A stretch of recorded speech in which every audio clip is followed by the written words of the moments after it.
है। आप प्रॉपर्टी खरीदते हैं 1 करोड़ की, 7 लाख रुपए आप सरकार को टैक्स देते हैं ना स्टैंप ड्यूटी के फॉर्म में, अगर आपको रजिस्ट्री करवानी है। बैंक लोन प्रोसेस करते हैं, उसमें तमाम जितनी फीस एक्सेट्रा वो चार्जेस रहते हैं वो भी देते हैं ना। तो जब आप मालिक बन जाते हैं तो उसके बाद भी आप टैक्स देंगे। लोगों को पिनलाइज करना, लोगों की जेब में सेंध मारना आपका रेवेन्यू सोर्स बन गया।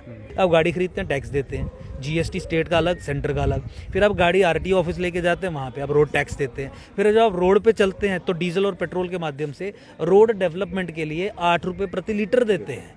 और फिर आपके सामने टोल प्लाजा आ जाता है, जहाँ से आपसे मांगे जाते हैं यहाँ से निकलना है तो 155 रुपये दीजिए। इस तरीके के टैक्स लगाना, टैक्स पे टैक्स लगाना, टैक्स पे टैक्स लगाना, ये दर्शाता है कि सरकार का सिस्टम करप्ट है। उसको प्रॉपर यूटिलाइज करके इतना पैसा जनरेट कर सकते हो कि आपको इनकम टैक्स तक लगाने की ज़रूरत नहीं है। इनडायरेक्ट टैक्सेस ही बहुत हैं वो सारी चीज़ें फंड करने के लिए। साफ शब्दों में अपोज करते हैं, इसके खिलाफ है। जम्मू कश्मीर की जनता को प्रॉपर्टी टैक्स की मार भी अब पड़ने वाली है। 75 साल देश को आज़ाद हुए हो चुका है और आज तक ये नाम कभी भी नहीं जम्मू कश्मीर की जनता ने सुना था, लेकिन अब हर नाम, हर टैक्स जो है वो यहाँ पर आम जनता को पे करना पड़ रहा है। इसी सब पर बात करने के लिए हमारे साथ एडवोकेट अंकुश शर्मा है। इनसे बात करते हैं और जानते हैं कि किस तरह से ये देखते हैं कि ये जो मार आम जनता को पड़ रही है ये इसी चीज़ के साथ है जो सरकार ने किया है या फिर इसे अपोज करते हैं। पहला सर, आप प्रॉपर्टी टैक्स जो होने जा रहा है आप इसके साथ हैं या? साफ शब्दों में अपोज करते हैं, इसके खिलाफ है। और सरकार को अपना ये एसओ वापस लेना चाहिए। वो लोगों को पिनलाइज नहीं कर सकती, खासकर अपने निकम्मेपन के कारण, अपनी जो करप्ट सिस्टम है उस करप्ट सिस्टम के कारण जो इन्हें स्टेट एक्सचेकर में नुकसान होता है उसके चलते लोगों को पिनलाइज नहीं किया जाना चाहिए। देखिए, आपने सुना होगा कि किराएदार मकान मालिक को किराया देता है उसकी प्रॉपर्टी में रहने का। अब नई परिस्थिति है, अब मकान मालिक को सरकार को किराया देना है अपनी प्रॉपर्टी में रहने का। तो एक बहुत दुर्भाग्यपूर्ण परिस्थिति है। एक पहलू ये है। दूसरा पहलू ये है कि आप तमाम राज्यों में देख लीजिए, नॉर्मली जो नेचुरल रिसोर्सेज या जो स्टेट के रिसोर्सेज है, जब उनकी ऑक्शन होती है तो उसमें धांधली के कारण, उसमें माफियाकरण होने के कारण स्टेट एक्सचेकर को लॉस होता है और उस लॉस की भरपाई करने के लिए ये लोगों को पिनलाइज करते हैं। अब देखिए, अगर लिकर के लाइसेंसेस देने हैं, आप माफिया से डील करते हैं कि 1000 करोड़ का पूरा ठेका हम तुम्हें ही देंगे, 200 करोड़ तुम मेरी जेब में डालोगे, 400 करोड़ में तुम्हें ठेका मिल जाएगा, पीछे 600 हो गया, 400 करोड़ जो है उसकी भरपाई कहीं से तो करनी है, लोगों पर टैक्स लगा दो।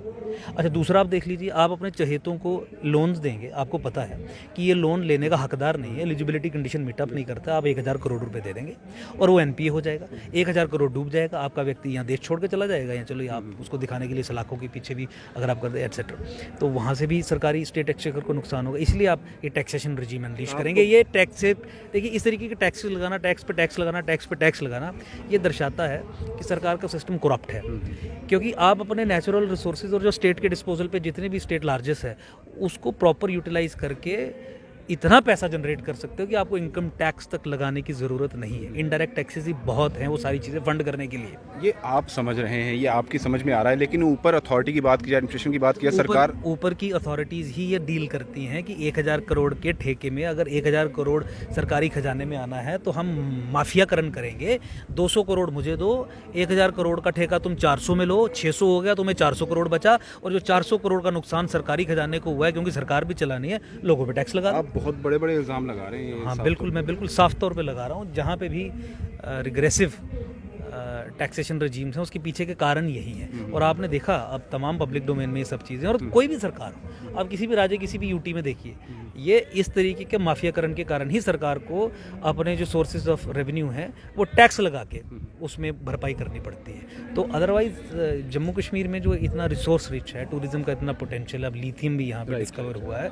आपको लोगों को पिनलाइज करने की क्या ज़रूरत है? आप कौन सा खर्चे की भरपाई करना चाहते हैं, मुझे बताइए, कौन से खर्चे की भरपाई करना चाहते हैं? आप देखिए तमाम कितना सरकारी खजाने में पैसा आ रहा है, कितना प्राइवेट लोगों की जेब में जा रहा है। क्रोनी कैपिटलिज्म को आप बढ़ाएंगे, anti poor, anti people practices आप तभी करेंगे जब आपने अपने कुछ स्टिमुलस पैकेजेस के जरिए या माफियाकरण के चलते चंद लोगों को फायदा देना है जिसमें आपका हित भी। मैंने एक इंटरव्यू में मेयर साहब को सुना है, कल ही वो इंटरव्यू हुआ है, उनसे भी इस चीज़ पर बात हो रही थी। उन्होंने कहा है कि रेवेन्यू हमें जनरेट करना है, रेवेन्यू हमारे पास नहीं है, और वहाँ सेंटर की सरकार कहती है हम रेवेन्यू आपको तब देंगे, सपोर्ट तब करेंगे जब आप लोकली अपना रेवेन्यू जनरेट करेंगे, इसलिए हमें ये सब करना। तो रेवेन्यू के सोर्सेज तमाम तरीके के होते हैं, आप किसी इकोनॉमिस्ट के साथ बैठ के वो करिए, या मेरे साथ भी अगर इस प्रोग्राम में आप बात करना चाहेंगे तो आधे पौने घंटे का सेपरेट कर सकते हैं कि किसी भी सरकारी इंस्टीट्यूशन के लिए सोर्सेज ऑफ रेवेन्यू कितने तरीके के होते हैं। लोगों को पिनलाइज करना, लोगों की जेब में सेंध मारना आपका रेवेन्यू सोर्स बन गया। म्यूनिसिपैलिटी के पास इतने सारे रिसोर्सेज है जहां से रेवेन्यू जनरेट किया जा सकता है। आज आप जिसने छोटा घर बनाया है उससे पैसा इकट्ठा कर रहे हैं, आपके पास इतने सोर्सेज हैं मैं कह रहा हूँ कि अगर डिटेल में चर्चा की जाए इतने सोर्स, क्योंकि ये थोड़ा सा टेक्निकल सब्जेक्ट है, आप वहाँ से क्यों नहीं करते?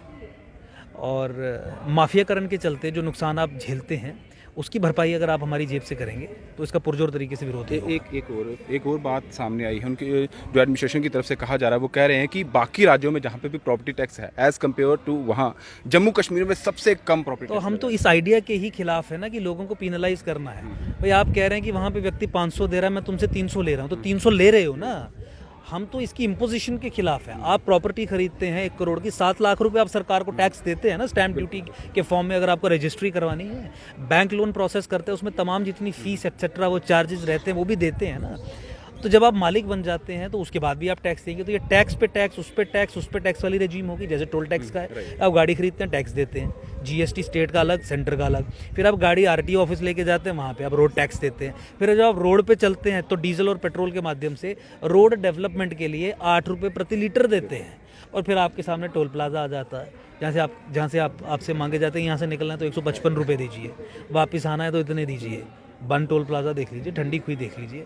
तो टैक्स पे टैक्स, उस पे टैक्स, उस पे टैक्स, ये एंटी पीपल पॉलिसी है।